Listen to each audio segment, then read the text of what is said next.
National education पॉलिसीमध्ये कुठेही 3 भाषा पहिल्या इयत्तेपासून कंपल्सरी असाव्यात असं कुठेही म्हटलेलं नाही. अच्छा, म्हणजे we have been more loyal than the king असं म्हणता येईल. आणि आपल्याकडे मग त्याची प्रतिक्रिया झाल्यानंतर मग आता ही समिती नेमलेली आहे.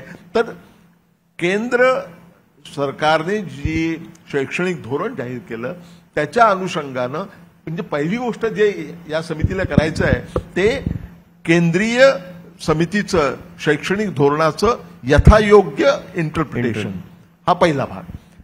ते केल्यानंतर दुसरी गोष्ट मला जी करायची आहे समितीच्या माध्यमातून, अजून समिती गठीतही झालेली नाहीये, या आठवड्यात होईल असं म्हटलं जातंय.